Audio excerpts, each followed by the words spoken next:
गोविंद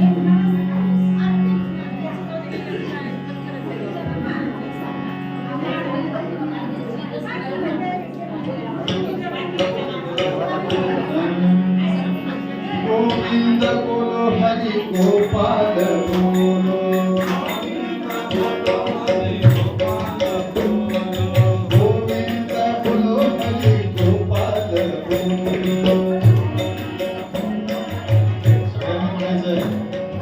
गोविंद बोलो हरि गोपाल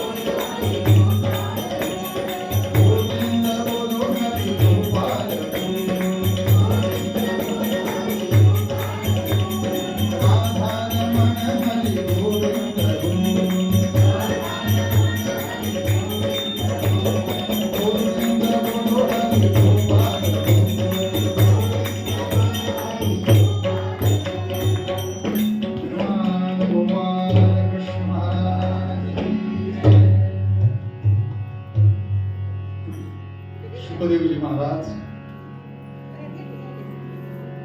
राजा परीक्षिताला उपदेश करता करता करता करता राजाला असं सांगतायत, राजन, अरे आपली उपासना, आपली तपस्या जर कायम असेल, शुचीनाम श्रेयताम हे जर कायम असेल तर त्याचं फळ नक्कीच मिळतं. ते या जन्मात मिळतं असं नव्हे, ते कुठल्या तरी जन्मात आपल्याला नक्की उपयोगाला येतं. म्हणून राजा लक्ष देऊन ऐक रे. का आता जर लक्ष नाही ना दिलंस अवघड रे. आणि हा उपदेश सुखदेवजी महाराज राजालाच करतायत असं नव्हे, आपल्यालाही करतायत. मध्येच काहीतरी होतंय काहीतरी होतंय असं नका करू. एक लक्ष चित्ताने ऐक राजा. हेच सुखद शिवनाम शुभंकर, हेच सुखद शिवनाम शुभंकर, हेच सुखद शिवनाम शुभंकर. जय गंगाधर जय गिरिजावर, जय गंगाधर जय गिरिजावर, हेच सुखद शिवनाम शुभंकर, हेच सुखद शिवनाम शुभंकर, हेच सुखद शिवनाम.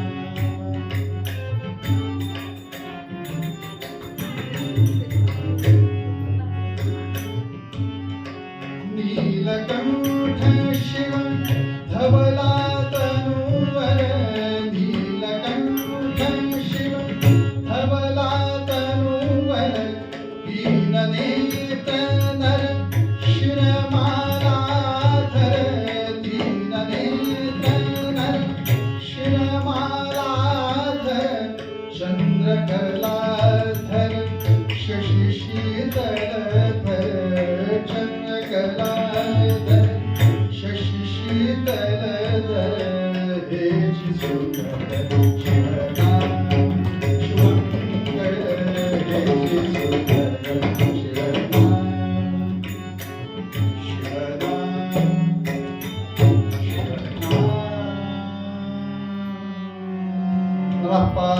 पार्वती पतये हर हर महादेव. राजन,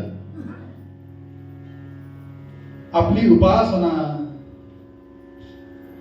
ही जर जन्मोजन्मी केली असेल तर ती कुठल्या जन्मात उपयोगाला येईल सांगता येत नाही रे राजा. ऐक राजा, दक्ष नावाचा राजा होता. दक्ष नावाचा प्रजापती, याला 60 कन्या होत्या. ही जी सगळ्या आपण संख्या पुराणांमध्ये ऐकत असतो, ही तेवढी संख्या असते का यांची? तर याला उत्तर असं आहे की जे मुलं किंवा मुली ज्या राज्यात आहेत तो राजा त्यांचं पुत्रवत पालन करत असे. त्यामुळे ती संख्या एवढी आपल्याला 250 मुलं, 100 मुलं, 1000 मुलं हे बरेच ऐकायला मिळतं, आपल्याला वाचायलाही मिळतं. पण हा दक्ष प्रजापतीच असल्यामुळे याला 60 कन्या होत्या. आणि ह्या दक्ष प्रजापतीची जी सगळ्यात धाकटी, तिचं या राजावरूनच नाव पडलं दाक्षायणी. ही सुद्धा हुशार प्रचंड, आणि तिचा एक हट्ट होता. काय हट्ट होता? मी विवाह करेन तर भगवान शंकरांशीच. हट्ट होता.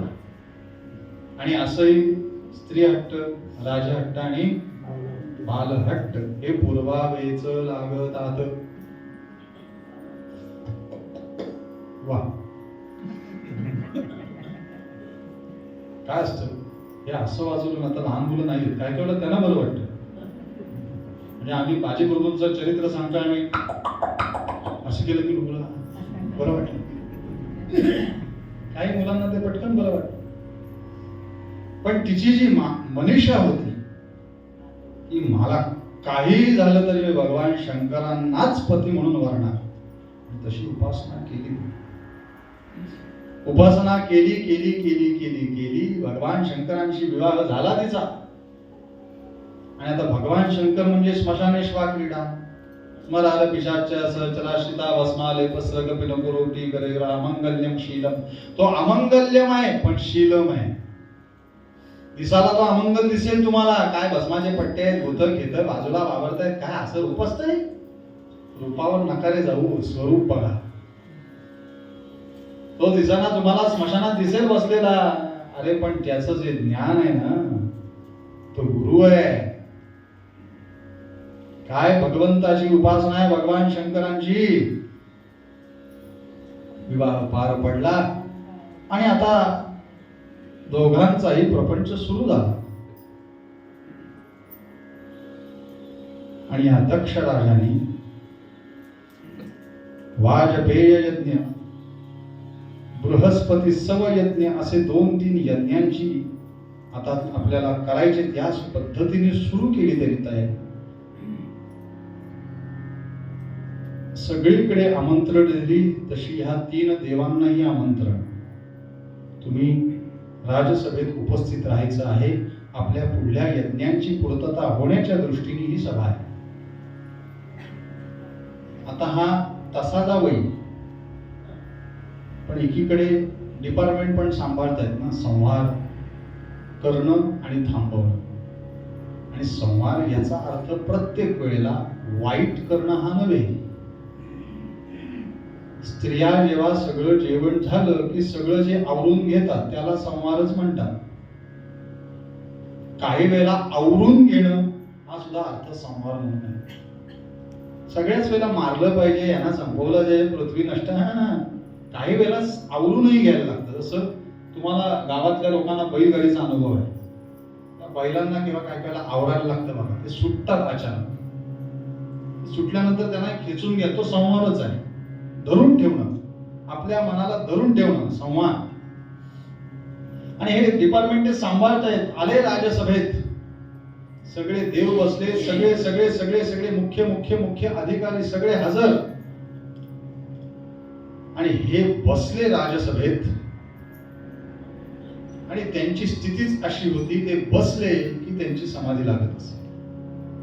नंदिकेश्वर बरोबर आहेत, बसले आणि समाधी लागली. राजेसाहेबांची स्वारी आली,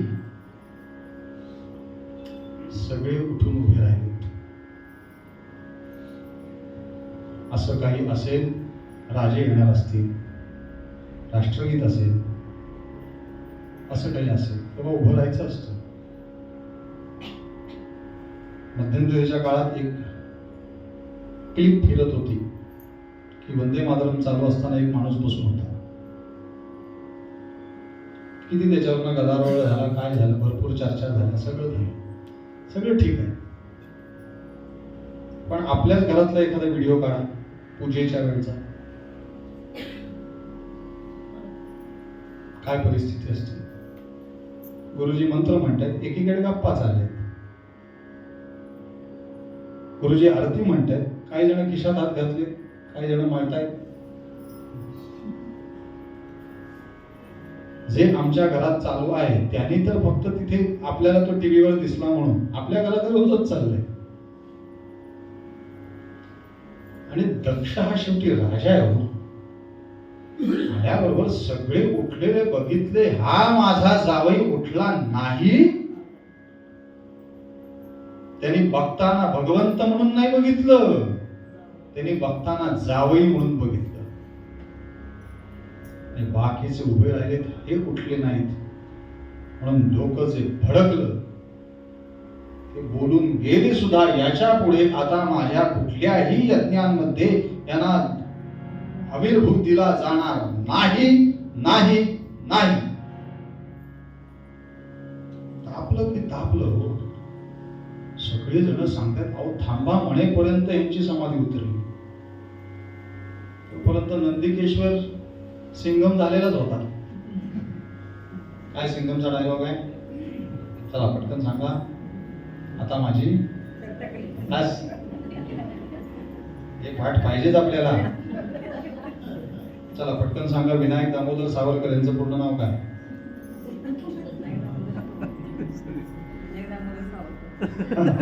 ओके, चला विनोद काढला.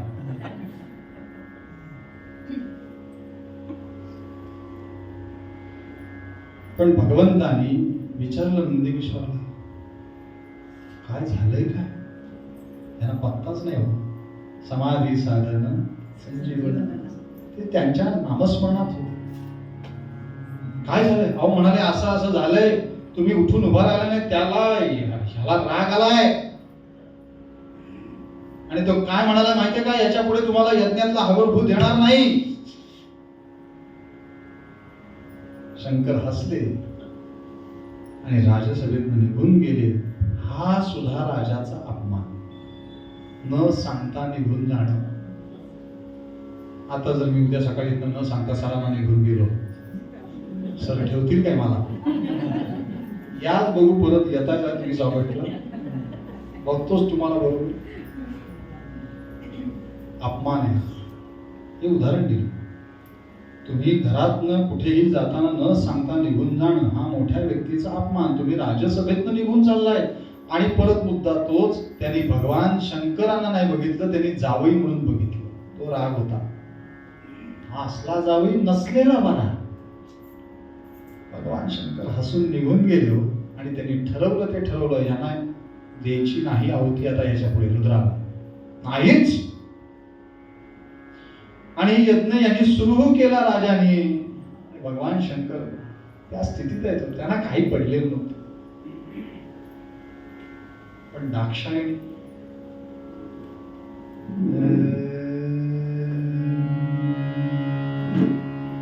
तिला नाही ना, ती बाजूला बसलेली आहे, त्यांची उपासना चाललेली होती. आणि तेवढ्यात आकाश मार्गाने काही विमानं जाताना दिसली. ते लाईट चमकतात. सगळी जातायत जातायत जातायत जातायत जातायत जातायत. हे सगळे कुठे चालले आहेत? तिला माहिती नाही बिचारीला काय झालंय सगळं तिकडे ते.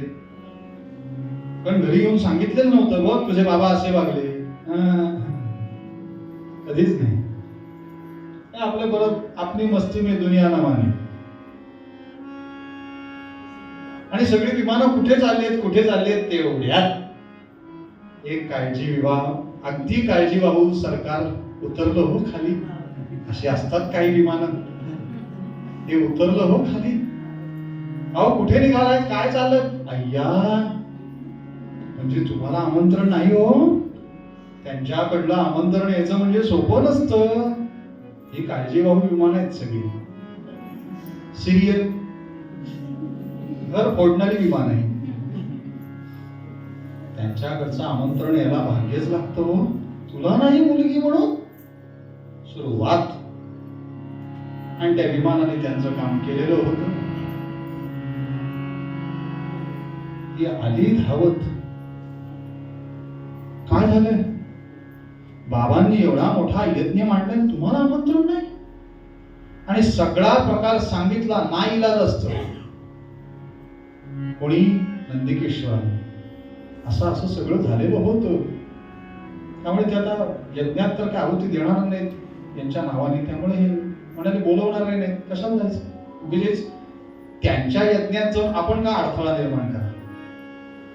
त्यामुळे न जाणं बरं. पण ही मुलगी म्हणून आता विचार केला.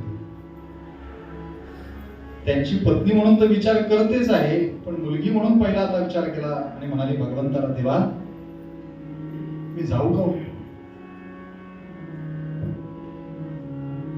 भगवंत म्हणाले नको जाऊस, तिथे तुझा अपमान होणार. ती म्हणते अहो एक वेळ बाबा मला नाकारतील, पण माझी आई माझ्या बाकीच्या बहिणी या मला नक्की जवळ करतील. जाऊ द्या ना मला. भगवान शंकर सारखं सारखं सांगतायत नको जाऊस, तू अपमानित होणार हे नक्की आहे. नाही तरी जातेच मी. भगवान शंकर पटकन म्हणाले जातेच खरी, परत याची अशी गॅरंटी नाही, आता खात्रीच नाही. शब्द खरे ठरणार भगवंताचं बोलणं आहे. ही निघाली, आली त्या यज्ञ मंडपात. आणि यज्ञ मंडपात आल्यानंतर ना वडील बघत, ना आई बघत, ना बहिणी बघत. अपमान सहन झाला. तोही गिळला.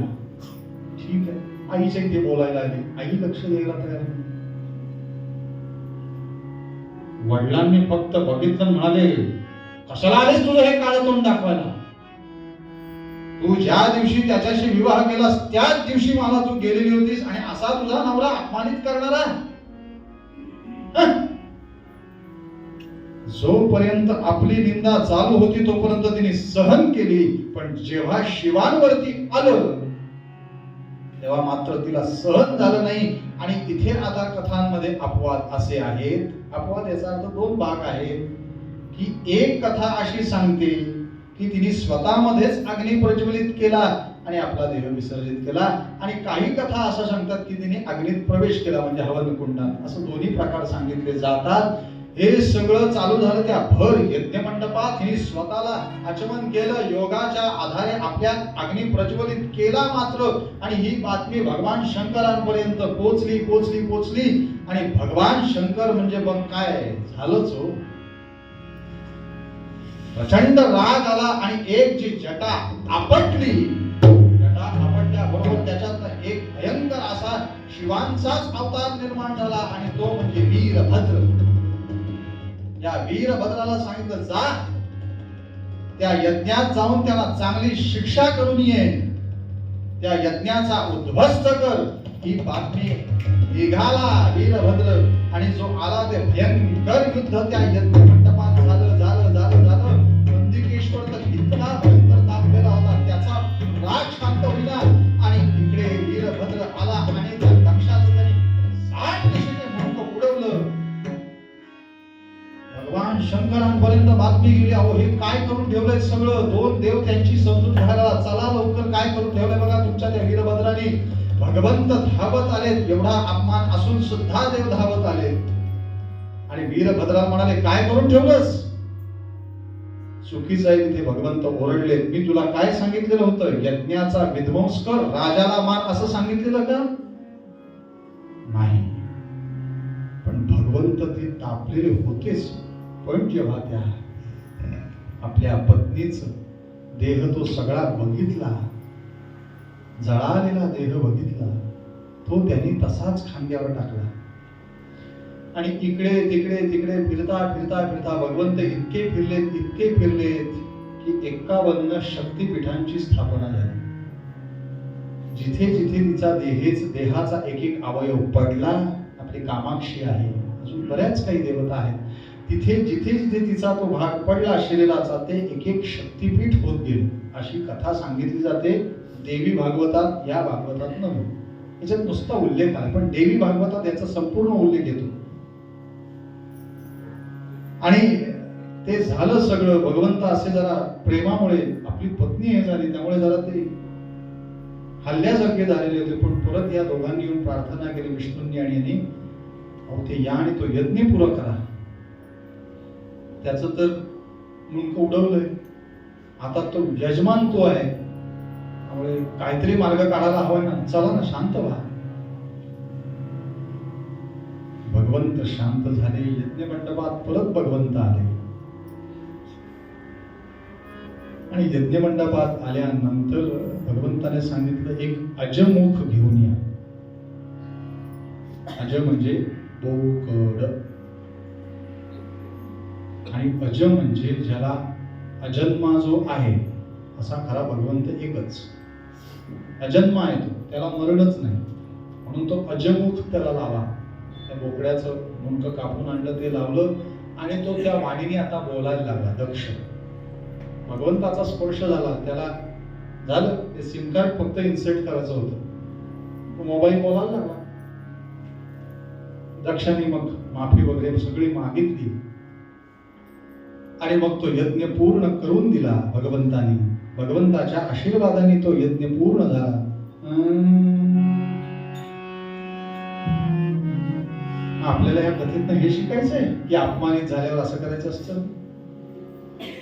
पुढे कथा महत्वाची. यज्ञ पूर्ण झाला आणि ह्या दाक्षायणीनी, ही शंकरांची प्रथम पत्नी आहे. आता तो देह तर ठेवलाय, पण ती उपासना चालत आलेली होती ना, शुचीनाम श्रेयतांगे. ती उपासना इतकी झालेली होती की परत तिने हिमवान पर्वताच्या उदरी जन्म घेतला आणि परत पार्वती म्हणून जन्माला आले आणि शंकरांशी परत तिने विवाह केला. हे शिकायचंय आपल्याला. ते दक्ष यज्ञ, त्याच्यातलं विध्वंस हे बाजूला काढून टाका सगळं. ते आपल्याला ह्या कथा काय सांगतायत की बाबांनो, अपमान जरी झाला, शिवांचा अपमान झाला, पण त्यातनं निघून गेले. स्वतःच्या पत्नीचाही अपमान झाला, पत्नीने सुद्धा काय केलंय, मला किती बोला, नवऱ्याला बोला. आता सुद्धा बाहेर अनुभव घ्या, बाहेर पडल्याबरोबर त्या बायकांना किती बोला, त्यांच्या मुलांना आणि नवऱ्याला बोलून दाखवा. नाही पदर खचलं तर बघा, नळावरचं भांडण इथे सुरू. तेही शिकवतं की आपली निंदा चालेल, पण आपल्या पतीची निंदा सहन नाही केली तिने. पण हे सगळं होत असताना उपासना उपयोगाला आली. ती परत हिमवान पर्वताच्या उदरी जन्माला आली. पार्वती म्हणून तिने भगवंताशी परत विवाह केला आणि तीच उपासना पुढे चालू राहिली. ओम नमः शिवाय, ओम नमः शिवाय, नमः शिवाय म्हणा.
नित्य नैमिक उपासना तिने चालू ठेवली आणि भगवंतांच्या सहवासात कायम राहिली.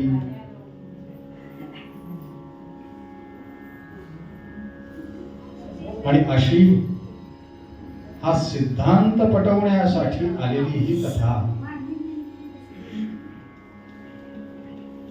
अशी उपासना होईल तेव्हा अनेक जन्मातल्या जन्मात कोणत्या ना कोणती वर्षी ती तुम्हाला दिली जाते.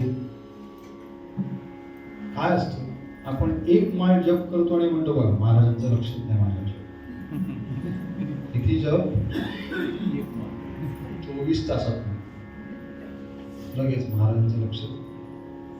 पण काय आहे, संत असो भगवंत असो ते दयाळू आहेत, मायाळू आहेत, कृपाळू आहेत, जगी लोकपाळू आहेत, सगळं मान्य. पण ते न्याय सांभाळतात. त्यांनी सांगितलंय 13 कोटी रामनाम जप, 60 लाख रामनाम म्हणजे रामाचं दर्शन. कलियुगात चौपट करायला सांगितलेलं आहे. 13 चौक 52. म्हणजे किती जप व्हायला हवाय आपला?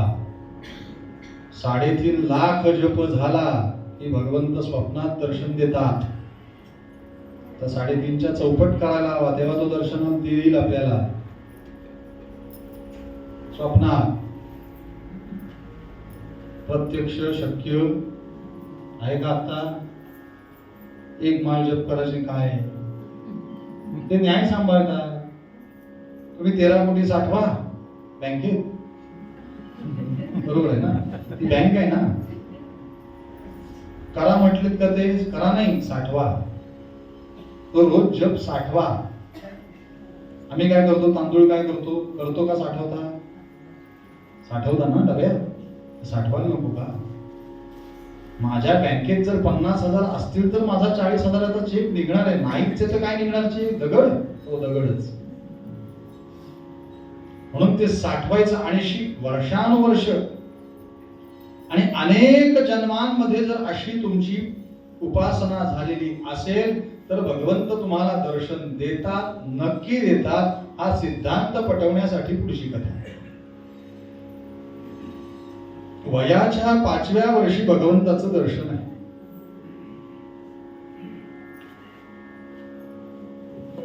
ऋषी मुनी यांना अक्षरशः स्वतःचीच लाज वाटायला लागली. नारद सुद्धा म्हणाले 5व्या वर्षी? अरे नारदा, तू वय बघतोयस, मी जन्म बघतोय.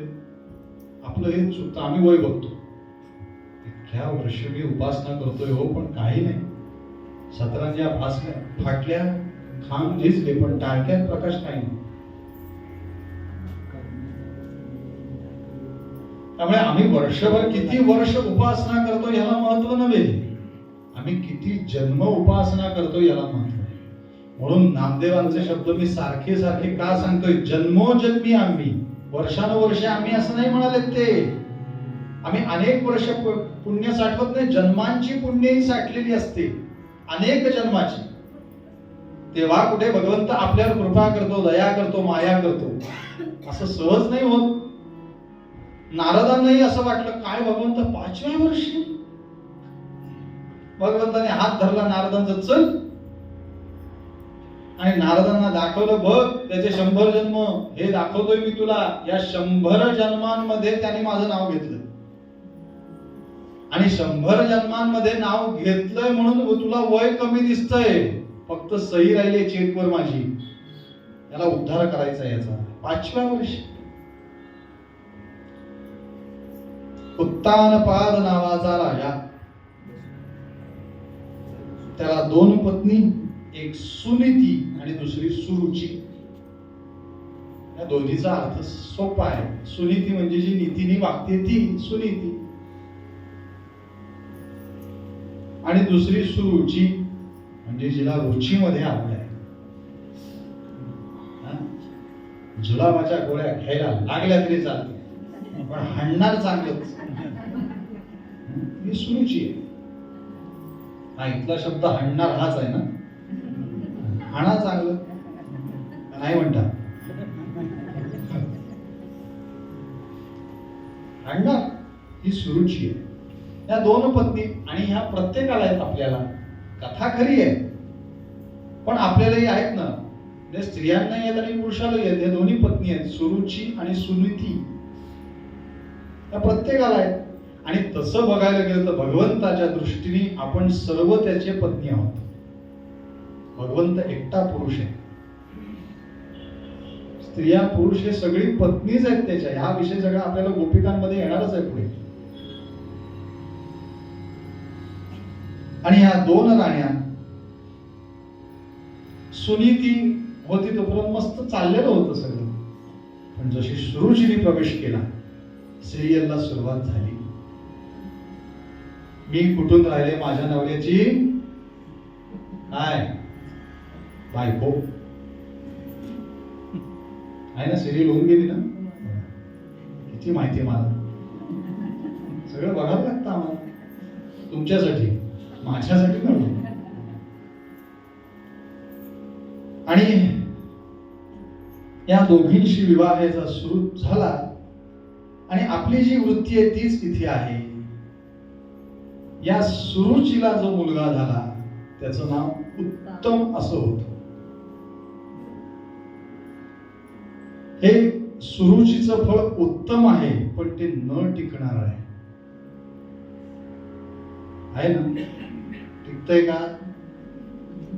आहे का? नाही ना राहत. पोटात गोष्टी बऱ्याच राहतात माणसांच्या. लोक म्हणतात ना, आमच्या पोटात पूर्ण तीळ दिसतो. पण काही जण अशी असतात की त्यांना सिक्रेट ठेवायला आवडत नाही. कारण त्याचा मित्र एक असतो की तो कोणाला सांगणारा नसतो, आणि त्याचाही एक मित्र असतो तोही कोणाला सांगत नाही. असं सगळं हॉलला कळतं की आता बुवांना काय झालं. कुठेही जगात न लपणारं असं सिक्रेट असतंय. पण जो उत्तम झाला तो न टिकणारा होता. पण सुनीतीला जो मुलगा झाला त्याचं नाव होतं ध्रुव.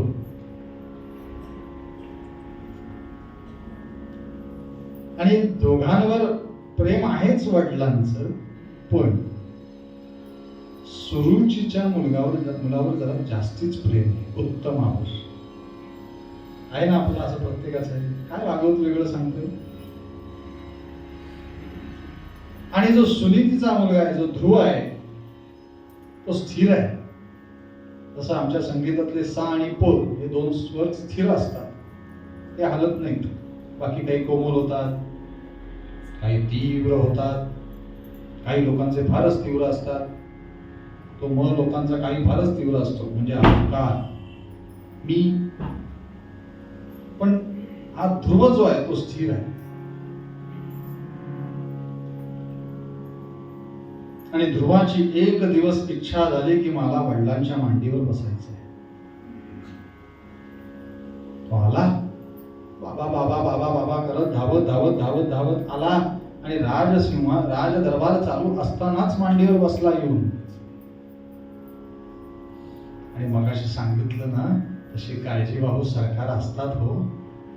तो मांडीवर बसल्याबरोबर बातमी आली इकडे आतमध्ये, अगं चल, तुझ्या त्या सवतीचं पोर बसलोय बघ मांडीवर जाऊन त्याच्या. हा, तो राज्य बळकावेल हो सगळं. उठ. ती आलीच लगेच आणि तिने धरलं ध्रुवाला, जाय खाली. ह्या मांडीवर जर बसायचं असेल तर माझ्या उदरी जन्माला यायला लागेल, नाही तर ते शक्य नाही. आणि अजून असंच जर पद हवं असेल तर आणखीन काहीतरी भगवंताची उपासना कर आणि हे पद मिळव. विचारायला खेचलं हो, लहान वय, परिणाम काय झाला असेल मनावर. आला आईकडे रडत रडत रडत, आई आई आई आई असं असं झालंय, काय करू काय करू काय करू मी. पण आई पण त्याचीच आई होती. पटकन तिने कमरेशी घट्ट धरलं त्याला, बाळा. अरे म्हणाले, तुला खरंच वेगळ्या अर्थाने का होईना पण चांगला उपदेश मिळाला तुझ्या त्या आईकडून. म्हणजे अरे पहिलं वाक्य बाजूला कर की माझ्या उदरी जन्माला, पण दुसरं वाक्य जर अशी तुला जागा हवी असेल तर भगवंताची उपासना कर, त्याचं नाम घे आणि ती जागा मिळवून घे. हे चांगलं घे ना.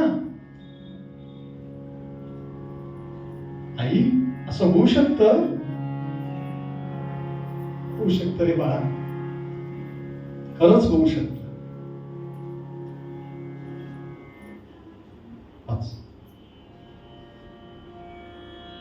होईल बाळा. काय करू मी? काय करू नकोस. माझा आशीर्वाद तुझ्या पाठीशी. जा. कुठे जाऊ? यमुना नदीच्या तीरावर असणारं मधुबन नावाचं वन आहे.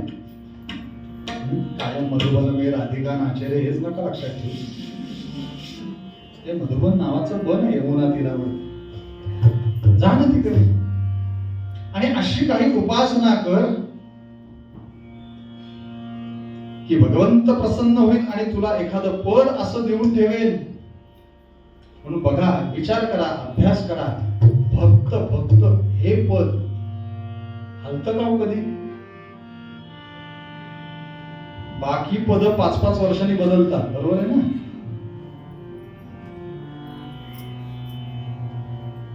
तुम्ही त्या मंत्रालयातल्या लिफ्ट मध्ये बसा आणि लिफ्ट मध्ये बसल्यानंतर त्याला जर नाव सांगितलं की यांच्याकडे जायचंय, शिक्षण मंत्री कोण आहे आता? कोण आहे? नाही माहिती? अरे बापरे, शिक्षण मंत्री कोण आहेत माहिती? कोण आहे? आहेत कधीतरी? त्यांचं नाव आम्ही सांगितलं, चला मला शिक्षण मंत्री यांच्याकडे जायचंय, तो लिफ्टवाला लगेच उत्तर देतो, त्यांच्याकडे जायचंय ना. मग आता ते 4थ्या मजल्यावर नाही, ते 3ऱ्या मजल्यावर आहे. पद गेलं, नाव खाली आलं. तो लिफ्टवाला सांगतो 25 वर्ष मी इथेच आहे, त्यांची पद बदलली. भक्त नावाचं पद हे कधीही कुठाच्या मागून सुटलेलं भक्त प्रल्हाद, भक्त ध्रुवबाळ, भक्त नामदेव, भक्त ज्ञानेश्वर, ही त्यांची जी पद आहेत ती कोणी केलीत का आतापर्यंत? बाजूला नाही केली. त्यामुळे हा निघाला आणि आता राजकुमार आपल्या वडिलांवरती रागवून निघालाय. मग काय करायचं? मीडियाने लक्ष ठेवलं पाहिजे. बछड्याचा, वाघाचा मुलगा, कळलं तर बघा. तो आता बाहेर पडतोय, सगळे बाहेर पडतायत. लक्ष कोणाचं आहे? मीडियाचं आहे. पण आमचा मीडिया एकच होता, देवर्षी नारद महाराज. बातमी कळली हो, आणि कळल्याबरोबर हाय पोरग तर तर तर तर तर तर चालतंय चालतंय चालतंय. तेवढ्यात विणेचा आवाज झाला, बाळा कुठे चाललायस? काय ह्या वयात? म्हणाले असं असं सगळं घडलंय. यांना माहिती नाही का हे सगळं? त्याशिवाय का आले? आणि राजकुमार जेव्हा असं सगळं सोडून जातो तेव्हा कीर्तनकारांचं लक्ष हवं की काय चाललंय राजकारणात. जर विद्रोही साहित्य संमेलनात राजकारण बोलून चालत, कीर्तनकारांनी बोलायला काय हरकत आहे? विद्रोही साहित्य संमेलन याच्यात राजकारण मत येतोय का? विषय नाही, तिथे बोलून चालतं. कीर्तनकारांनी बोललं की पाप. पण समर्थ सांगतायत राजकारणावरती कडी नजर पाहिजे आपली, काय चाललंय. आले हो नारद, कुठे चाललायस? मला उपासनेला. अरे वा, मग मंत्र काय? अरे बापरे, ते विचारायचंच राहिलं की आईला. काय महाराज, आता तुम्हीच माझे गुरु सद्गुरु, आलो मी तुम्हाला शरण द्या बघू मला मंत्र. आणि तेव्हा नारदांनी मंत्र दिला सर्वांना.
कारण असं, ज्यांना संगीतातलं कळतंय त्यांना मी काय म्हणतो हे पटकन कळलं. पेटी वाजवून हे पद म्हणणं फार अवघड आहे आणि ताल तितकाच धरणं सांभाळून हे अवघड आहे. त्यामुळे असे साध संगतकार असले की आपल्या कथेला मजाच येते. महाराजांची कृपा. आणि ओम नमो भगवते वासुदेवाय हा मंत्र मिळाला मात्र आणि निघाले नाहीत, पुढे गेले, परत मागे आले आणि ध्रुवांनी परत एकदा साष्टांग नमस्कार केला नारदांना. नारदा महाराज, स्वामीराया, गुरुराया, नमितो तव पदी संवरी माया. म्हणाले आपल्या आशीर्वादाने मला नक्की भगवंताचं दर्शन होऊ द्या. नारदांनी आशीर्वाद दिला, भरभरून आशीर्वाद दिला, जा मुला तुझं कल्याण होईल. ध्रुव बाळ आले, 5 महिने फक्त उपासना केली. किती महिने? आम्ही म्हणणार बघा त्यांना 5 महिन्यात मी आम्ही वर्ष इतक्या करतोय, काहीच नाही हो. 15 शेजाऱ्यांनी काही न करता पूर्वीला आणली हो. आमचं पहिलं डोकं तिथे जातं. अरे त्याची असेल पूर्वाची पुण्य, तुला काय नडतंय? त्याच्यावर पितरांची कृपा असेल. हा, काही लोकांवर इतकी पितरांची कृपा असते की गाडीवर मागे लिहायलाच लागतं आई वडिलांची पुण्य. पण याने काहीच केलेलं नसतं, सगळं आयत्या वेळावर. असे बरेच आहे. मग ते पुण्य दिलेले असले की समजायचं गाडीला पैसे त्यांनी दिलेले आहेत. हा, ठोंब्या घरात बसून काही करणार नाही. पण 5 महिने, फक्त 5 महिने ध्रुवांनी पहिला महिना फक्त फळं खाऊन उपासना केली. फक्त फळ जे मिळेल ते. नाही, मला काश्मीरची सफरचंद लागतात, मूर्ख आहेस असला आग्रह धरले नाही. जे त्या वनात मिळेल ती फळ खायचं. 1 महिना तसा काढलाय. दुसरा महिना फक्त पानांवर पानं खात होते आणि जी पानं असतील उपलब्ध ती. दुसरा महिना पानं खाऊन, तिसरा महिना फक्त पाणी. हे ऐकून आपल्याला आश्चर्य वाटणार आहे. वयाच्या 5व्या वर्षी हा मुलगा हे करतोय, पण परत उत्तर तेच आहे. अनेक जन्म हे झालेलं आहे म्हणून आता सोपं होत आहे. जसं की मी लहान असताना सायकल चालवत होतो, पण आता चालवायला घेतल्यावर चालवता येणार आहे. काही काही गोष्टी असतात अशा की त्या विसरल्या जात नाही. पोहणे, ते लहानपणी पोहत होतो, याचा अर्थ आत्ता उडी मारल्यावर मी बुडणार नाही, कारण मला तरंगायचंय कसं हे माहितीये. त्यामुळे अनेक जन्मात ते नाम झालेलं होतं म्हणून आता फक्त चेक वटवायचा आहे, विषय संपणार आहे. तिसरा महिना फक्त पाणी.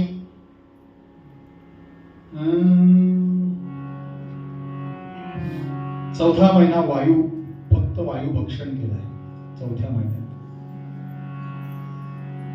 आणि 5वा महिना फार महत्वाचा होता.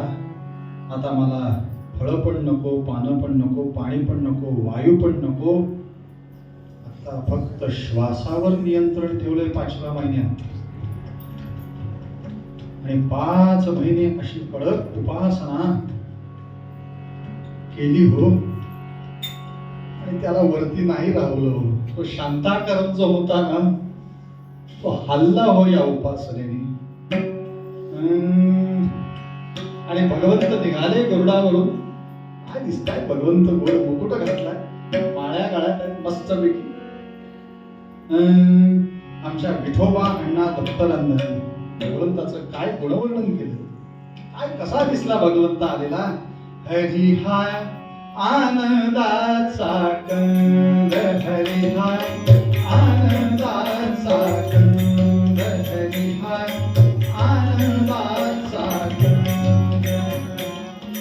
उभा पुढे भक्त सखा गोविंद, हरी हाय आनंदाचा कंद, हरी हाय.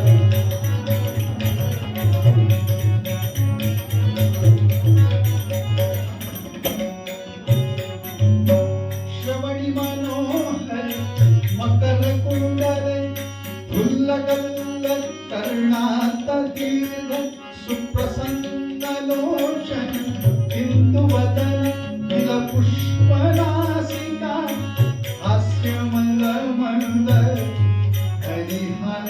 आनंदाचा गंध हरिहा.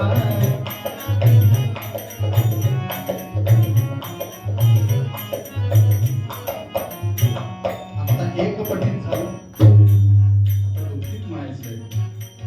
श्वास धरून ब्रेथलेस, आमचा श्वास वाढण्यासाठी बुवांनी आम्हाला हा दिलेला व्यायाम.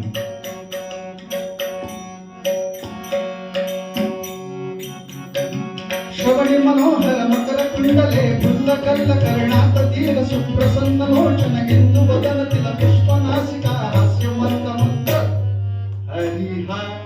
आनंदाचा गंध हरिहा. आनंदाचा गंध हरिहा. आनंदाचा गंध. काय भगवंत गोड दिसते हो. आणि भगवंताने फक्त ध्रुवाच्या गालाला स्पर्श केला. डोळे उघडले, बघतायत ते विराट रूप भगवंताचं दिसतंय. ती दृष्टी प्राप्त झाली ध्रुवांना. दिसले असतील भगवंत, बोलता येईना, शब्दच फुटत नव्हते.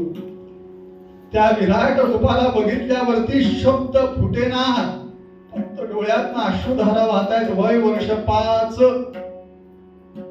पण त्या स्पर्शातनं कळलं ना भगवंताचा स्पर्श होता. स्पर्शातनं कळलं आणि शेवटी हा काहीच बोले नाही म्हणून शंख घेतला भगवंताने त्यांच्या परत गालाला.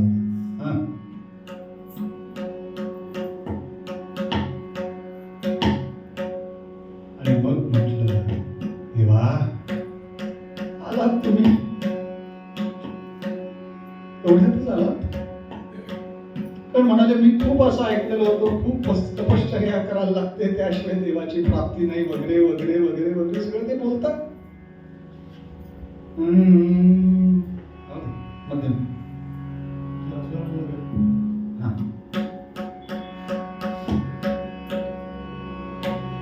पण म्हणाले, मला एवढ्यात कसं काय सगळं सगळं सांगितलं भगवंताने. अरे तुझ्यावर झाले कृपा, काय होय, चला बोला काय होय, कोणाला मागून घ्या, देव प्रगट झाले, आम्ही असतो तर. 2 मजली घर हवंय हो मुंबईत. विमान उडतंय पनवेलला, तिथे एखादा ब्लॉक मिळाला तर बरं होईल. मोठी गाडी दे देवा, आणि त्याच्याच बरोबरीने रस्ते चांगले करू लवकर, हे देवाकडे मागणं. तो आमचा गुराखी रोज जायचा हो गुरु घेऊन, आणि रोज भगवंताचं नाम घ्यायचा, नमः शिवाय नमः शिवाय नमः शिवाय नमः शिवाय, चालू द्यायचं सारखं. आणि एक दिवस भगवंत प्रगट झाले हो, भगवान कर्पूरनाथ. देवम के देव महादेव, बोल काय पाहिजे तुला. म्हणाले, मी कसा विश्वास ठेवू, तू देव आहेस. पण ह्याने बघितलेलंच नाही कधी.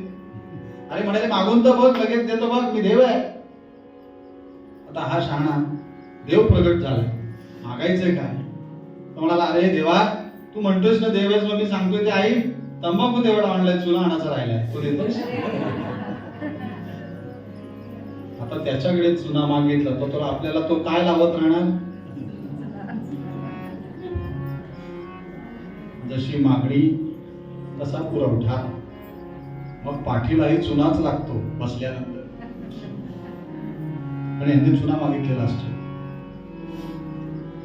पण भगवंतांनी त्याच्यावरती कृपेचा वर्षाव केला. म्हणाले, देवा काही नकोय, फक्त एकच मागणं आहे. धीर धरी धीर धरी धीर धरी धीर धरी जागृत गिरिधारी जागृत गिरिधारी धीर धरी धीर धरी धीर धरी धीर धरी.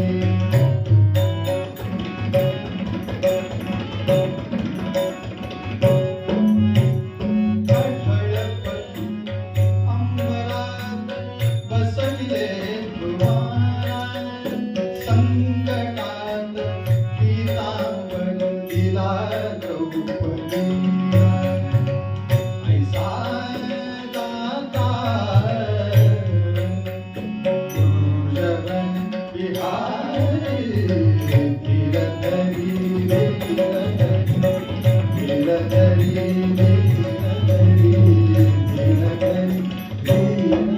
भगवंता एकच मागणं, फक्त आढळ पद द्या, वास मला तिथून कोणी उठ म्हणून सांगणार नाही. भगवंताने तथास्तु म्हटलं आणि तथास्तु म्हटल्यावर हात जसा मस्तकावर पडला, संपूर्ण आकाश मंडळ फिरून झालं, सगळे ग्रह तारे सगळे सगळे सगळे ध्रुवांना दिसायला लागले लागले लागले आणि अशा ठिकाणी नेऊन ठेवलं की आता ह्याला इथून कोणी उठ म्हणून म्हणणार नाही, म्हणून तो ध्रुव तारा आणि नुसता नव्हे चमकता. का? ऋषींचा अभ्यास बघा. कोणीतरी स्थिर राहिल्याशिवाय कुठे सूर्य आहे, कुठे चंद्र आहे, कुठे मंगळ आहे हे कळणार कसं? सगळेच फिरायला लागले.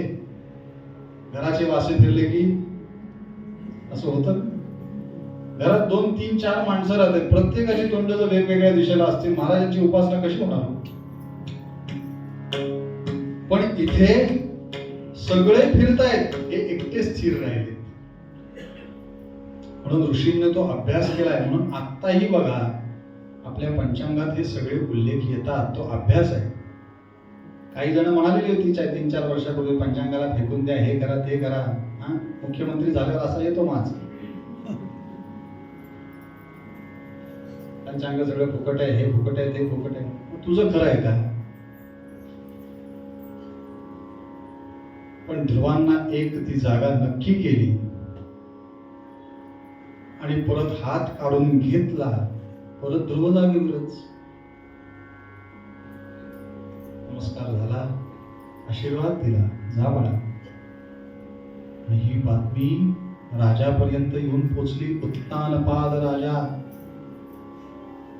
ज्याला 2 राण्या आहेत म्हटलं की नाही, सुरुची आणि जो कायम सुरुचीची ऐकतो त्याचे पाय कायम तांगड्यावर आणि डोकं खाली, तो उत्तानपाद राजा. त्याला बातमी कळली आपल्या मुलाला देवाने दर्शन दिलंय, तो परत येतोय, आता त्याचं स्वागत करायला हवं. नाशिक ढोल सांगा, हे सांगा, ते सांगा, गुलाल सांगा, डीजे सगळं सांगून ठेवा, लोकांचे कान फाटेपर्यंत सगळं वाजत राहू द्या. असं केलंय का राजाने? बिलकुल नाही. तो चांगला राजा होता.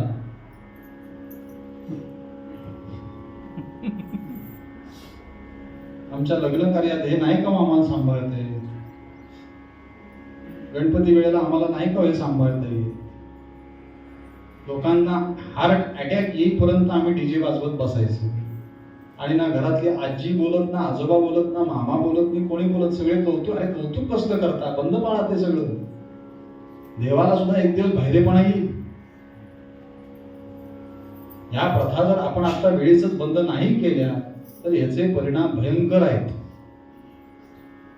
आणि प्रथा या नावाकडे जर तुम्ही ते खपवत असाल तर आणखीन मूर्खपणा. पण राजाने काय करावं? धावत आलाय, मध्येच घातलं ध्रुवाला. यांनी तर साष्टांग दंडवत घातला ध्रुवांनी. का?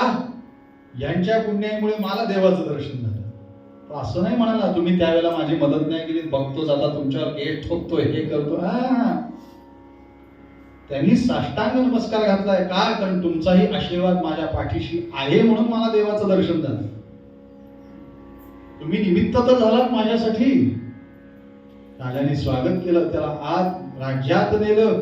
जी आई रागावलेली होती तिने सुद्धा त्याला ओवाळून घेतलं. प्रेम झालं, निर्माण झालं. असंच्या असं प्रेम आपल्याला रामचरित्रात दिसतं की नाही बघा. कैकेयीने सांगितलं खरं, पण शेवटी तिचं वाक्य होतं, रामा अरे मला त्या भरतापेक्षा खरं तुझ्यावरच प्रेम जास्त आहे. रामा खरं तू माझा आहेस, भरत नाही माझा. तेव्हा रामांच्याही मुखातनं वाक्य आहे, काय भाग्य असेल कैकेयीचं, आई तू खरी माझी आई आहेस. रामांनी असं म्हणणं, आम्ही म्हणतोय देव माझा आहे, ते कधी म्हणणार हा माझा आहे? आम्ही नुसतं उगाळून उगाळून उपयोग नाही. त्यांच्या मुखात येऊ दे ना हा माझा आहे म्हणून. आणि ध्रुवांचं स्वागत झालं, ध्रुवांचं कौतुक ह्याच्यात. आता मला आगळपद मिळालेलं आहे. आता भगवंताला मी केव्हाही फोन लावला तरी कुठलीही वस्तू प्रकट होऊ शकते असं त्यांनी डोक्यात ठेवलेलं नाही. त्यांनी 80 वर्ष उत्तम राज्यकारभार केलाय. 1 नाही 2 नाही 80 वर्ष. आणि आपल्या भावासाठी सुद्धा युद्ध केलंय. जो उत्तम, जो यक्षांच्या ताब्यात सापडलेला होता, त्या यक्षांशी सुद्धा युद्ध ध्रुवांनी केलंय. त्याला शेवटी तो गेलाच, तो मेला. पण यक्षांना संपवण्यासाठी सुद्धा म्हणून ध्रुवांची एक तयारी होती. एवढंच काय, ज्या वेळेला यक्षांच्या मुख्य राजाला मारण्याची वेळ आली तेव्हा एक अस्त्र असं काही जबरदस्त तयार ठेवलं ध्रुवांनी. मग ते थांबवण्यासाठी त्याचे पणजोबा आलेत. ए बाबा, हे थांबव, हे अस्त्र तुझं का? त्यांनी पृथ्वीचा विनाश होईल. हा मरेल ठीक आहे, पण आपल्याला पृथ्वीचा विनाश करायचा नाहीये. म्हणून यक्षांचे मुख्य होते कुबेर, तेही आले.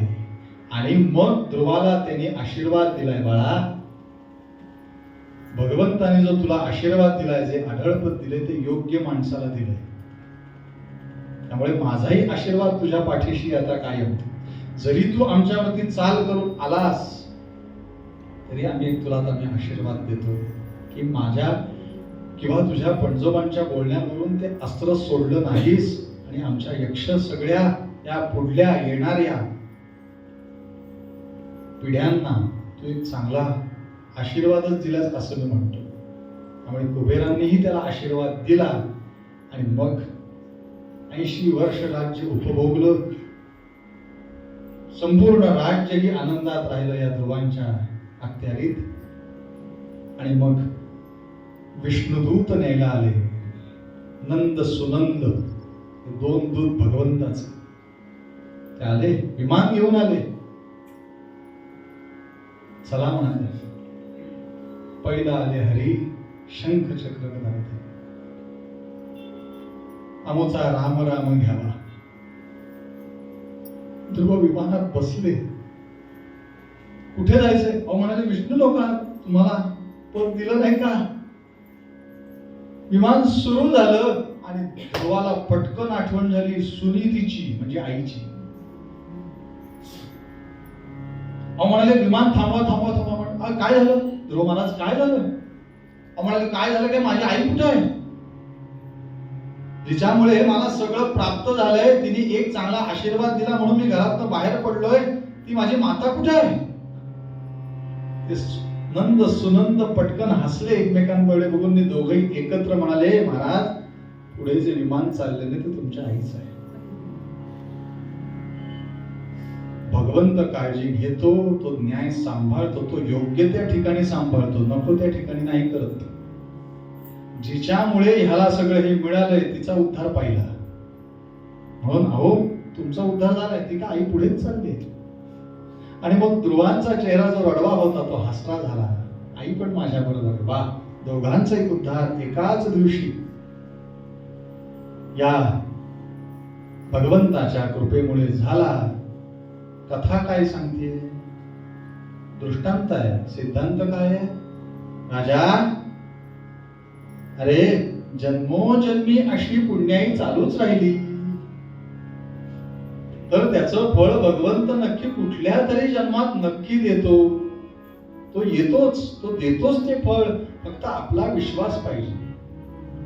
आपला जर विश्वास नसेल तर तो आपल्याला काहीही देत नाही.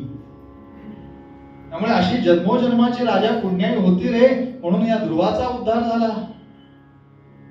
आणि हे राजा सगळं ऐकतोय. काय ऐकतोय? की माझ्या आजोबांचंही केव्हा तरी वर्णन येणार आहे आता पुढे. माझे सगळे आजोबाही काही कमी नव्हते. म्हणून राजाही लक्ष देऊन सगळ्या कथा ऐकतोय, त्यातला सिद्धांत पटवून घेतोय. त्या कथा आता त्याला ऐकून काय करायच्या? अजून 5व्या दिवशी त्याला जायचंच आहे. मग काय ऐकतोय? परत विषय तो, भागवत हे परीक्षितासाठी लिहिलेलं नाही, ते सगळ्यांसाठी आहे. म्हणून राजन, अरे अशी उपासना चालू असते, चालू असते असते असते, पण होतं काय रे मध्येच? ज्यांनी आपल्याला ही उपासना दिलेली असते ना त्यांचं आपल्याला विस्मरण होतं. राजा मला श्री महाराजांनी उपासना दिले काय? नाम सदा बोलावे, नाम सदा बोलावे, गावे भावे जनासी सांगावे, हाची सुबोध गुरूंचा नामा परते न सत्य मानावे. मला श्री महाराजांनी उपासना दिली. श्रीराम जय राम म्हणा, जय जय राम, श्रीराम जय राम, जय जय राम, श्रीराम जय राम, जय जय राम. ही मला महाराजांनी उपासना दिली हो. पण आम्हाला उपासना मिळालेली आहे, त्या उपासनेची आम्हाला आठवण केव्हा होते? जेव्हा आमचं एसटी मध्ये, रेल्वे मध्ये रिझर्वेशन कन्फर्म नसतं तेव्हा आम्हाला नक्की त्यांची आठवण होते. तिकीट काढलेलंच नसतं तेव्हा, खिशात लायसन नसतं तेव्हा, पोलीस आलेच तर काय करायचं? पोलीस कशाला येतात? महाराज बसलेत ना. महाराज महाराज महाराज पोलीस नको आज, तो टीसी पण नको यायला, तिकीट नाहीये माझ्याकडे, कन्फर्म नाहीये. आणि तिकीट कन्फर्म असल्यावर कसले महाराजनी कसलं काय? इथे तांगड्या लांब गेल्या की घोरायला सुरुवात. पण ज्या वेळेला संकट येत तेव्हा आम्हाला त्यांची आठवण नसते. हीच एक कथा, हाच सिद्धांत सांगण्यासाठी पुढली कथा भागवतात येते. काही कथा या भागवतात रूपकात्मक आल्यात, त्यातला फक्त आपल्याला मॉरल ऑफ द स्टोरी एवढंच बाजूला काढायचंय. बाकी फुलपट आहेत. शेंगदाणा महत्वाचा आहे. तो शेंगदाणा काय बघूया. पुरंजन नावाचा राजा, हा पुरंजन नावाचा राजा उत्तम, त्याचा सगळा राज्यकारभार चालू आहे. आणि राज्यकारभार चालू असतानाच त्याचा एक मित्र आहे, त्याचं नाव आहे अभिज्ञात. दोघांची उत्तम मैत्री आहे. आणि अभिज्ञात आणि हा पुरंजन भेटले की मस्त गप्पा, सगळं मग चांगलं व्हायचं. आध्यात्मिक चर्चा वगैरे सगळं मस्त व्हायचं. आणि एक दिवस या दोघांनी ठरवलं, चल जरा आपण प्रवासाला जाऊया, फिरायला जाऊ कुठेतरी मस्तपैकी. म्हणून हा मित्र आणि हा राजा हे दोघेही एकत्र फिरायला निघाले.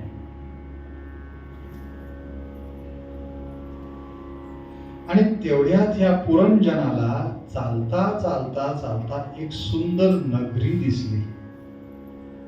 फार सुंदर होती. उद्यान मस्त होती, मस्त फुलांचे वास येत आहेत, लोक चालतायत मस्त. सगळं त्यांनी बघितलं. आणि या अभिज्ञानाला त्याने असं सांगितलं मित्राला, ए बाबा जरा इथेच थांब, मी आलोच पटकन त्या नगरीत जाऊन. म्हणून याने त्या अभिज्ञाताचा हात सोडला, नगरीत प्रवेश केला. आणि नगरीत प्रवेश केला आणि त्याला असं कळलं की या नगरीत खूप तरुण सुंदरी दिसत आहेत. सगळं तो बघतोय. आणि त्यातली एक ती तरुण सुंदरी त्याला इतकी आवडली, त्याने विचार केला हिच्याशी विवाहच करूया आता. म्हणून त्याने विवाह केला सुद्धा. राजा ऐकतोयस ना? विवाह केला आणि तिच्या बरोबर तो विवाहबद्ध झाला. प्रचंड त्याने प्रापंचिक सुख उपभोगलं, मुलं झाली, सगळं झालं. पण काय झालं? चंडावेग नावाचा शत्रू त्याने आक्रमण केलं त्याच्या राज्यावर. सगळं राज्य उद्ध्वस्त झालं. आणि आता ह्याला असं वाटलं मी मरणार. या उपभोगातच अर्धवट त्याने आयुष्य सोडलं. तो मेला आणि याच चिंतनात मेला आहे प्रपंचाच्या. माझं कसं होणार? असंच आपलं असतं ना, त्याच चिंतनात आपण असतो. त्या चिंतनात तो मेला. आणि पुढच्या जन्मामध्ये एका राजाची मुलगी म्हणून जन्माला आला. राजाची मुलगी म्हणून पुढचा जन्म. आणि एकंदरीत स्त्रियांना नटण्याची हौस असते, त्यामुळे तो मस्त नटायला लागला रोज. आणि प्रचंड सुख उपभोग घेतले. लग्न झालं आणि लग्न झालं मुलं झाली, प्रपंच भरपूर झाला, पण त्या नवऱ्याचा अंत झाला. करावं काय? त्यावेळची प्रथा सती जायला पाहिजे. आता त्या नवऱ्याची अंत्ययात्रा निघाली, बरोबर ही निघाली. हिला सजवली सवाशी, तिला सगळी आभूषणं घातली, त्याला चितेवर ठेवला आणि आता हिलाही उचलून ठेवलं आणि ती बिचारी विचार करते, काय चाललंय हे सगळं? कोणीतरी इथे ओळखीचं मला भेटेल आणि मला बरं वाटेल. काय सती जायचंय मी. आणि तेवढ्यात त्या गर्दीतनं आवाज आला, काय रे पुरंजना? मला इथे माग म्हणत आहे. आणि पुरंजन हे माझं मागच्या जन्मातलं नाव आहे. कोण होता तो? अविज्ञात नावाचा मित्र. तिने हात दिला, चल उतर. हात हातात आला, परत जागेवर आला. अर्थ काय घ्यायचा या रूपकाचा? तो पुरंजन म्हणजे हा जीव आहे. तो अविज्ञात म्हणजे सद्गुरू आहेत. गुरुचा हात सोडला आणि मृत्यू आला. सुखाचा विचार सारखा. चंडावेग नावाचं आक्रमण झालं. चंडावेग म्हणजे आपलं आयुष्य आहे. एक क्षणाक्षणाला वाढदिवस होत नाही आपला दिवस कमी झाला. एक करतात ना वाढदिवस साजरा, इतका करतात. आदल्या दिवशीच रात्री 12 वाजता मित्र एकत्र येणार, गाडीवरती केक ठेवणार, तलवारीने केक कापणार. तो केक कापल्यानंतर विचित्र आवाजात ओरडायचं. बियरच्या बाटल्या असणार, ते त्याच्या थोबाडावर सगळं बियर ओतायची. तो केक कापलेला सगळा त्याच्या थोबाडाला लावायचा आणि मग हॅपी बर्थडे म्हणून ओरडायचं. परवाचा एक व्हिडिओ बघा, असं ज्यांनी केलं ते पोरगं मेलं. बघितलं का तुम्ही व्हिडिओ? त्याला ते सहन झालं नाही सगळं, आणि जी मेंढर पेटवलेली होती त्यामुळे त्या बियर ह्या सगळ्यांनी त्याला आग घेतली. आग जागेवर मेला जळून. आता आपण हे चुक करतोय, पण आपल्या मुलांनाही परमिशन दिली ना आपण, हे कधी थांबवणार आहात? तुम्हाला म्हणतोय असं नाही, एकंदरीत बाहेर परिस्थिती हीच आहे. मग इथे सद्गुरूंची गरज असते, तीच ही कथा सांगते. वाढदिवस साजरा करा, आपली संस्कृती आहे दिवे विझवणं नव्हे, दिवे लावून दिवे ओवाळून, ही संस्कृती आहे आपली. म्हणून तो चंडावेग, आयुष्य कमी होतंय, उपभोग दिला आणि परत सद्गुरूंनी हात दिला. म्हणून ते माया स्वरूप सगळं संपलं आणि परत या जगतात त्याने मला आणलं आणि सांगितलं, श्रीराम जय राम जय जय राम. ते रोज आपल्याला फिरवत असतात ना. व्यंकटेश स्तोत्र, अन्नासाठी दाही दिशा, आम्हा फिरलसी जगदिशा. पण उडदा माझे काळे गोळे, काय निवडावे निवडणार, कुचले या वृक्षांची फळे, मधुर कोठून असतील. आम्ही जर औदुंबराचं फळ सफरचंद म्हणून खाल्लं चालेल? तसं आपलं आयुष्यातही अनेक विचित्र फळं येत असतात, ती आपण खात असतो, चव कळते, पण रुची सुरुचीत अडकलेली माणसं आहोत आपण, सुनीतीकडे नव्हे. त्यावेळेला सद्गुरू हात देतात, चल ये परत. म्हणून अशी जन्मोजन्मी पुण्याई साठवून ठेवावी की सद्गुरू मला हात देतील. ही कथा उगीच आलेली नाही, सद्गुरूंचं महत्व सांगणारी ही कथा आली. आता भागवतात, कृष्णांच्या चरित्रात काय करायचे सद्गुरू, काय करायचे गुरु, पण कृष्णांनी गुरु केलेत त्याची कथा येणारच आहे. रामचरित्रात काय गुरूंचं महत्व आहे, काय वसिष्ठांना महत्व आहे, काय विश्वामित्रांना महत्व आहे रामांच्या चरित्रात. म्हणून आपल्याला या श्रीमद भागवतामध्ये फक्त कृष्णाच्या कथा ऐकायला मिळत नाहीत, शिवांच्याही मिळत आहेत, देवीच्याही मिळत आहेत, रामांचीही मिळते, परशुरामांची मिळते, कपिल महामुनींची मिळते, सगळ्यांची मिळते. एवढंच काय, नारदांची मिळते. आणि हे सगळं करत असताना जे आपल्याला मार्ग दाखवतात त्या सद्गुरूंची कथा मिळते. रूपकात्मक का होईना, कथा आहे ना. म्हणून बाळा, राजा, अशी जन्मोजन्मी पुण्य साठलेली असेल ना तर देव आपल्यावर नक्की कृपा करतो रे, खरंच करतो. म्हणून अशी पुण्य साठलेली असली की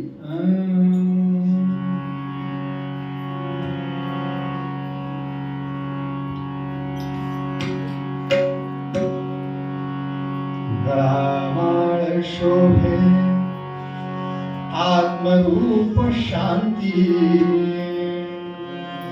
भक्तिभाव दोन्ही धरू टाळ तिळा विरक्तीचा कपाळास न्यालो, आम्ही विठ्ठलाच्या भजनात, आम्ही विठ्ठलाच्या भजनात, आम्ही विठ्ठलाच्या भजनात. एक तारी संगे एक रूप धारो, एक तारी संगे एक रूप धारो, आम्ही विठ्ठलाच्या भजनात रामा.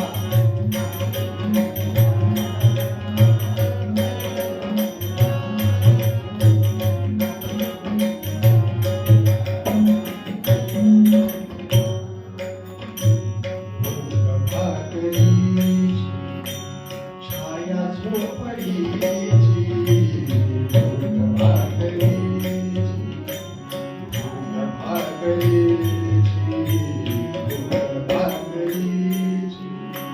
छाया झोपडीची, निवाऱ्यास घाली उब गोधडीची, निवाऱ्यास घाली उब गोधडीची, माया मोह सारे उगाडून प्यालो, आम्ही विठ्ठलाच्या भजनात,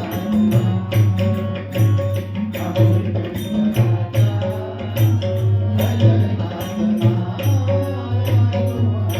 भजनात,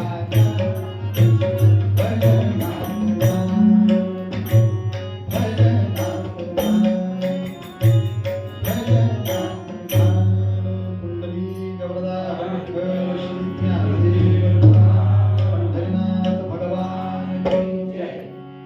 विठ्ठलाच्या जन्मोजन्मी अशी जर राजा पुण्याई असेल ना तर काय होतं रे. हा सिद्धांत पटवण्यासाठी आजच्या दिवसाची शेवटची कथा. ऋषभदेव नावाचे जबरदस्त हे नाभी राजाचे चिरंजीव ऋषभदेव. नाभी राजा ही जबरदस्त आणि त्यांच्या बरोबरीने त्यांचा मुलगाही हुशार. हे बाप से बेटा सवाई म्हणतात ना, तसे हे होते. प्रचंड हुशारी, पण हुशारी वाया घालवली नाही कुठे. काही जण उगीच हुशारी वाया घालवतात, पण यांनी आपली हुशारी सांभाळली. प्रचंड बुद्धिमत्ता आणि त्याचं वडिलांना खूप कौतुक होतं ऋषभदेवांचं. आणि ही प्रचंड उपासना आहे, सगळं आहे, बुद्धिमत्ता जबरदस्त आहे, सगळं चांगलं आहे. पण इंद्राला त्याचा हेवा वाटला. हा एवढा उपासना करतोय, एवढी याची बुद्धिमत्ता, याने जर इंद्रपद घेतलं तर मी काय करू. इंद्राला हेवा. म्हणून या इंद्राने काय केलं, त्याच्या अजनाभ नावाचा त्याचा जो खंड, त्याच्यावर त्याने पाऊसच पडला नाही. बघतो आता काय करतोय. काय ईर्ष्या असते हो. ईर्ष्या कायम चांगली असावी. तो चित्रपट आठवतोय का? बहुतेक चंद्रकांत सूर्यकांत या दोघांपैकी कोणाचा तरी आहे. शाळा बांधतो बघा, तो जुना चित्रपट आहे. त्या ईर्षेने तो शाळा बांधतो. अच्छा, ह्याने बांधले का, मी बांधणार. चांगली ईर्ष्या. मला बांधायला देत नाही, ठीक आहे, मी बघतो ना, मुलं माझ्या शाळेत शिकायला आली. चांगली ईर्ष्या, चांगल्या ईर्षेने. आणि या इंद्राने सुद्धा ही ईर्ष्या धरली खरी, पाऊस पाडलाच नाही. पण ह्या ऋषभदेवांची तपश्चर्या इतकी जबरदस्त होती. या तपश्चर्येच्या जोरावर ऋषभदेवांनी आपल्या अजनाभ नावाच्या खंडात प्रचंड पाऊस पाडला. इंद्रालाही प्रश्न पडला, एवढी उपास नाही, आपण का उगीच्या सेवा करत बसलो, आता वाईट वाटून उपयोग असतो का? कडून गेलं की गेलं. आणि ह्या ऋषभदेवांनी उत्तम आता राज्यकारभार सुरू केला. राज्यकारभार नुसता सुरू केला नाही, राज्यकारभार बघता बघता काही दिवस ऋषभदेव आपल्या गुरुगृही राहिले त्यांची सेवा करायला. सोपं नव्हे हो की एकीकडे राज्यही सांभाळायचं आणि मला गुरूंचीही सेवा करायची, तीही केले त्यांनी. म्हणजे बोलण्याचा उद्देशाचा राजाचा मंत्र्यांवर किती विश्वास की जर मी राज्य सोडून गेलो तर हे काय गडबड करणार नाहीत. त्या विश्वासाने ते गेले आणि उत्तम प्रपंच झाला. आणि बघा, या इंद्राने त्याची मुलगी जयंती ही या ऋषभदेवांना दिली. म्हणजे आधी हवा केला काय, अशी उपासना, हे ते, पाऊस पाडला नाही, शेवटी स्वतःचीच मुलगी दिली ना तिथे. मग तो विवाही झाला, उत्तम प्रपंच. आता परत इथे उल्लेख येतो, 100 मुलं झालेत त्याला. आणि ह्या 100 मुलांमधले मोठे जे होते ते भरत होते. ते पण प्रचंड हुशार. आणि या भरतांमुळेच या अजनाभ खंडाला आता भारतवर्ष म्हणून ओळखलं जाते.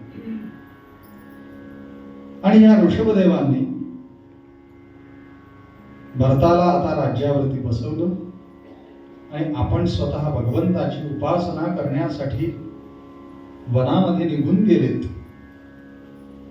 आणि ऋषभदेवांचं कौतुक ह्याच्यात होतं की त्यांना आकाशात उड्डाण करणं, दुसऱ्या शरीरात प्रवेश करणं आणि अष्टसिद्धी या सगळ्या त्यांच्या आजूबाजूला उभ्या राहायच्या.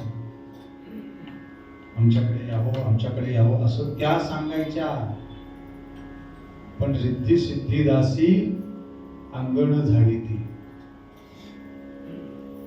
श्री महाराज तर सिद्धीच्या प्रचंड विरोधात. सिद्धी एकदा आली की माणूस त्याचा स्वतःचाही राहत नाही. त्याच्या घराच्या बाहेर कायम गर्दीच असते. कसली, आमचं हे नीट करावं. त्यामुळे हे सांगतात, सिद्धीच्या नादी लागू नका. भूत प्रसन्न करून घ्यायचं असेल तर अयोध्येचं भूत प्रसन्न करून घ्या. हे फार मोठं आहे. आणि ह्या ऋषभदेवांच्या समोर सगळ्या अष्टसिद्धी उभ्या आहेत. सगळं इथून तिथे, तिथून इथे सगळं जाणं, हे सगळं त्या सांगतात, आम्हाला घ्या, आम्हाला घ्या. पण या सगळ्याचा त्याग केलाय ऋषभदेवांनी. आणि या ऋषभदेवांनी त्या जंगलामध्ये राहून राहून राहून राहून इतकी तपश्चर्या केली की एक दिवस ठरवलं, बस किती या भूमीला भार द्यायचा आहे. बस खूप आयुष्य जगलो, उपासना उत्तम झाली, मुलगा माझी सगळी उत्तम आहेत, बस. म्हणून या ऋषभदेवांनी ठरवलं आणि त्या पद्धतीने त्या जंगलात, पूर्वी बघा ते लाकडावर लाकूड घासून संपूर्ण जंगलाला आग लागली आणि स्वतःचा देह विसर्जित केला. पण करण्यापूर्वी स्वतः दिगंबर अवस्थेत राहिले. म्हणून ह्या ऋषभदेवांपासून पुढे जैन संप्रदाय सुरू झाला. जैन संप्रदायाची सुरुवात सुद्धा भागवतातच आहे. ऋषभदेव हे त्यांचे मेन, म्हणून त्यांच्या बघा सगळं त्या दुकानांमध्ये ओम नमो हरिहंताणाम वाचले ना कधी? ते सगळं ऋषभदेवांकडनं आलेलं आहे. आणि न नाही म्हणत ते, न हरिहंताणाम हे सगळं ती शिकवण. पण ऋषभदेवांनी हे केलं आणि अशीच ऋषभदेवांची कथा वेगळ्या पद्धतीने गुरुचरित्रात येते. इथे आहेच, पण ऋषभदेवांची कथा गुरुचरित्रातही आहे. गुरुचरित्रात पण काय उल्लेख आहे? अवंती नगरीत ज्या वेळेला ऋषभदेव आलेत, अवंती म्हणजे आत्ताचं इंदोर, म्हणून आपल्या तिकडे जाणाऱ्या गाडीचं नाव आहे अवंतिका एक्सप्रेस. सांगून ठेवलं कधी जायचं झालंच तर, खाऊ गल्ली, पण लोक त्याच्यासाठीच तिथे जातात. त्या अवंती नगरीत प्रवेश केला ऋषभदेवांनी आणि कळलं सगळ्या लोकांना कोणीतरी मोठे सत्पुरुष आलेले आहेत. सगळेजण दर्शनाला यायला लागले. त्याच्याबरोबर एक पिंगला पण दर्शनाला आली. आणि पिंगला दर्शनाला आली ती आपल्या जारासह आली, एकटी नाही आली. आपल्या जारासह ती दर्शनाला आली. तिने पूजन केलं आणि आशीर्वाद जो काही योग्य द्यायचा तो दिला ऋषभदेवाने त्यावेळेला तिला अवंती नगरीत, आणि तिला पुढला जन्म राणीचा आला. काय कृपा करता तो संत, काय सांगता येत नाही. ते त्याने एकदा आशीर्वाद द्यायचं ठरवलं की आपण होत्याचे नव्हते होतो. आता तुम्ही अनुभव घ्या हा रोज. आपल्याला किती आशीर्वाद आहे, भरलेलं ताट आपल्या समोर येत आहे. काय कोण देत आहे? किती मोठा आशीर्वाद आहे हा. आणि ऋषभदेवांनी आशीर्वाद दिला. ते राणीचा जन्म त्याला पुढला मिळाला त्या जाराला. आणि जाराला सुद्धा हिच्या उदरी जन्माला यावं लागलं. तिचा मुलगा म्हणून पुढच्या जन्मात, राणीचा मुलगा म्हणून तो जन्माला आला. पण काहीतरी आहेच. ज्याची ही राणी म्हणजे जी राणी ज्या राजाची पत्नी म्हणून ही आली पुढे, त्या राजाला अजून एक पत्नी होती. आणि त्या पत्नीला असं वाटत होतं हिला मुलबाळ होऊ नाही, म्हणून ती जेव्हा गर्भवती होती तेव्हा तिने अन्नात विष कालवून तिला खायला दिले. पण प्रश्न असा झाला की मूल जन्माला आलं, आई पण जिवंत राहिली, पण दोघांना प्रचंड त्रास. अंगात पू गळतोय, जन्मा झाल्या तसंच ते पोर जन्माला. आणि जन्माला आल्याबरोबर राजा म्हणतोय हे असलं पोर असली बायको मला नको बाबा, हे माझ्या जवळ न राहिलेलं बरं. त्यांनी जंगलात सोडून आला ह्या दोघांना. जंगलात सोडलं खरं, पण एक गुराखी आला बऱ्याच दिवसांनी. बिचारे दोघं तसेच राहत आहेत, ज्या अवस्थेत जे खायला मिळेल प्यायला मिळेल. एक गुराखी आला आणि तो म्हणाला काय तुमची अवस्था झाली, चला माझ्याबरोबर. कुठे?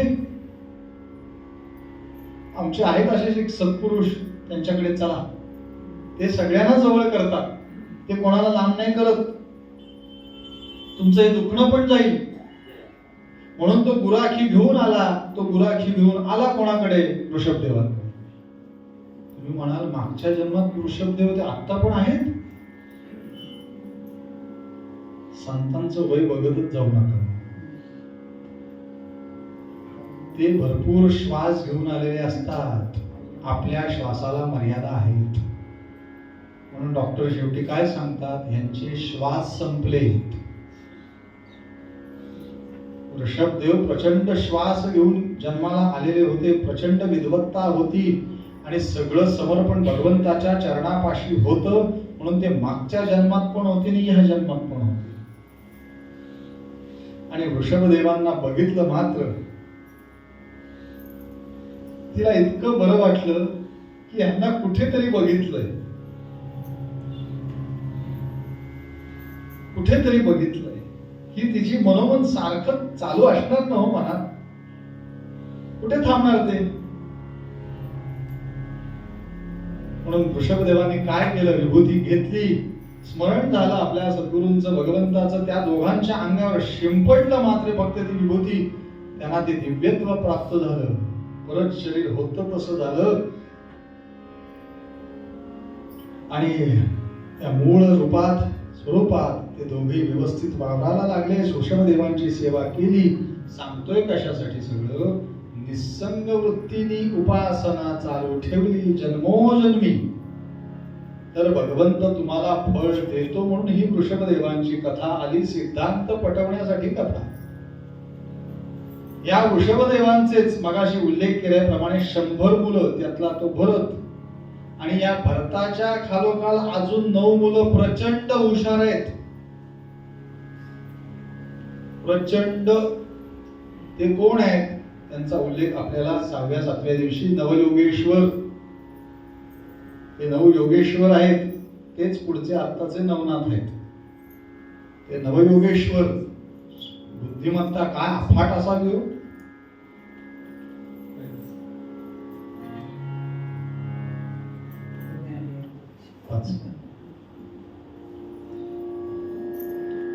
प्रचंड बुद्धिमत्ता असलेले हे सगळी मुलं ही पण निसंग बुद्धीने वृषभदेव राहिले, प्रचंड उपासना केली आणि त्यामुळे ते त्यांना उपासनेचं फळ आपण भोगलं नाही पण मुलांच्या मार्फत भोगलं आणि मुलं पण तितकीच हुशार. त्यामुळे आपणही आजच्या दिवसाच्या सिद्धांताला इतकं चिकटून राहणं म्हणजे रोजचे सिद्धांत महत्वाचेच आहे, पण माझी उपासना, माझी तपश्चर्या, माझं तप असं भरपूर असेल आणि ते विश्वासाने जर केलं असेल तर ह्या जन्मात मला ते भोगायला नाही मिळालं तर पुढच्या जन्मात नक्की मिळणार. पण लोक परत म्हणतात पुढचा जन्म कोणी बघितला नाही. तुम्हाला कुठे माहितीये? त्यांना माहितीये. त्यांना माहिती ना तू पुढच्या जन्मात काय असशील काय नाही. आपण आपलं सत्कर्म योगे वय घालवावे हे करत राहा. उपासनेला दृढ चालवावे. भूदेव संतांचे सदा लवावे. सत्कर्म योगे वय घालवावे आणि सर्वामुखी मंगल बोलवावे. हे आपण लहानपणापासून करत राहिलो तर ते शक्य आहे. आता अवघड कार्यक्रम हा सगळा वर्णाश्रमाचा क्रम आहे बघा. तुम्ही लक्षात घ्या, अभ्यास केलात तर. उपासनेला दृढ चालवावे, ब्रह्मचर्य आश्रम, तिथे उपासना करायची. म्हणून वयाच्या 5व्या 8व्या वर्षी मुंजी आहे, उपनयन आहे. कारण तिथे संधी असते.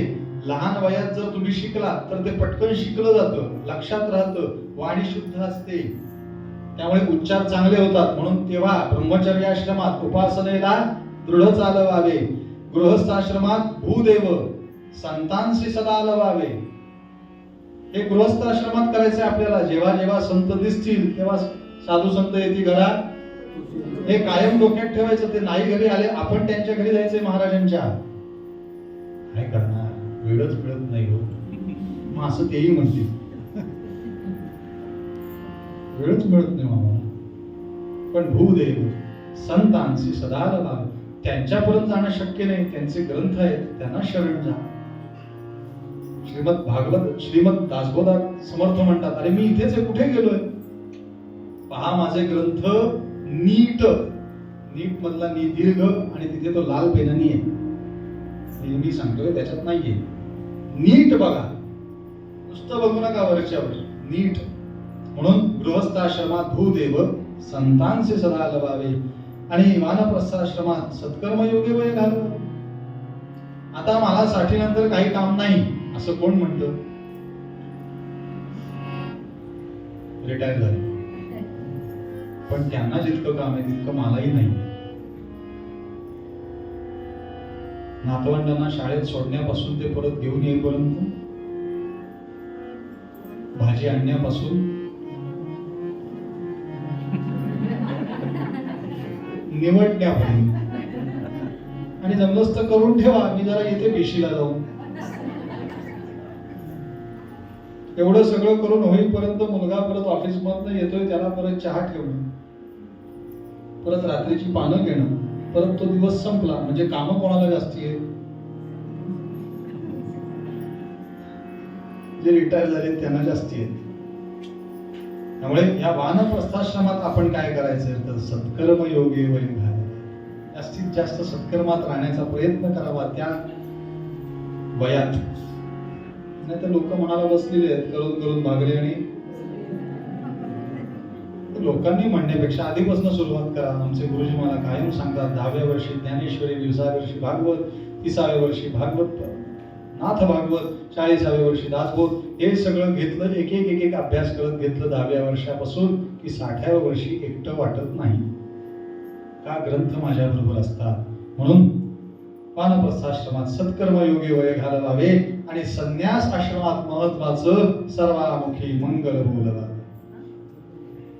आपण कायम मंगल बोलत राहणं, दुसऱ्यांकडनं म्हणून घेणं, आपण म्हणणं, दुसऱ्यांना म्हणायला सांगणं, हे श्री महाराजांनी त्यांच्या संपूर्ण जीवनात नाम सांगितलं. राजा ऐकतोयस ना, कोणाचा संवाद चाललाय गंगेच्या काठावर? राजा परीक्षिता ऐकतोयस ना? हो हो हो महाराज ऐकतो. अरे या ऋषभदेवांची कथा, ध्रुव बाळाची कथा आपल्याला हेच सगळं शिकवते. फक्त पुण्य आपण साठवत राहायचं, कुठल्या जन्मात येईल हे आपल्याला माहिती नाही, म्हणून त्यांची प्रार्थना करायची फक्त, स्वामी कृपा कधी करणार.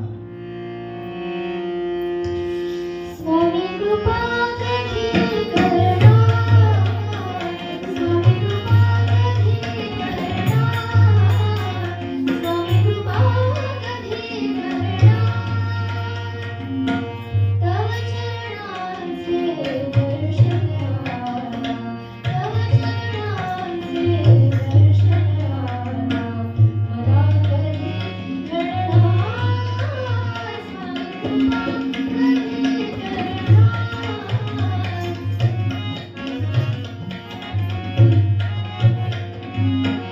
मी अपराधी पापी तापी, मी अपराधी पापी तापी, अपराधी पापी तापी, अहंकारयुक्त अनसंतापी, अहंकारयुक्त अनसंतापी, दीनपती दया तव बाळाला, दीनपती दया तव बाळाला, हाती कधी धरणार, स्वामी कृपा कधी करणार.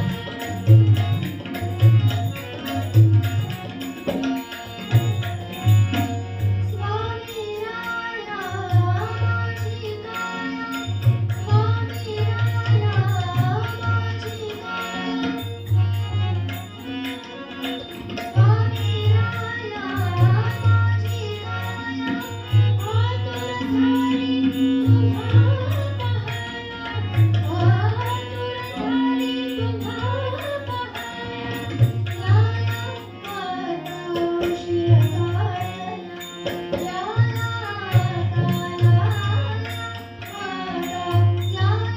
आता उशीर काढला, दर्शन कधी देणार, स्वामी कृपा कधी करणार, स्वामी कृपा कधी करणार, स्वामी कृपा कधी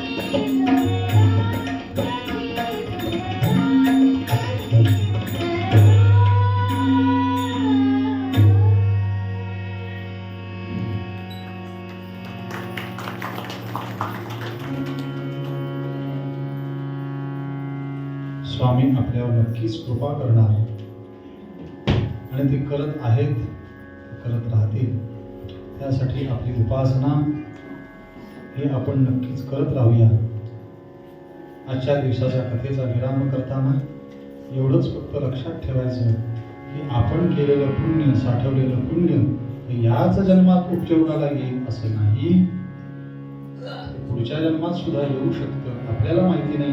पण आपण पुण्याचे साठे करत राहणं एवढंच आपलं कर्तव्य, तेवढं करत राहूया. सर्वांनी आरतीसाठी उभे राहा. उद्याची कथा बरोबर 9 वाजता सुरू होईल.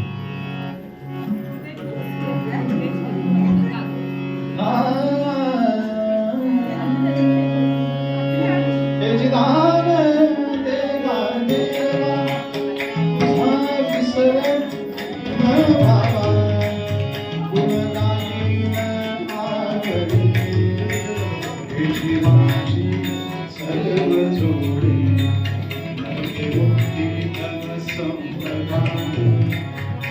संग देई सदा गर्भवासी सुरेखाला रे मासी सुरेखाला रे मासी त्याची दान रे गारेवा त्याची दान रे गारेवा रे गारेवा रे गारेवा जय जय आरती श्री गुरुराया सद्गुरुराया रविनाथ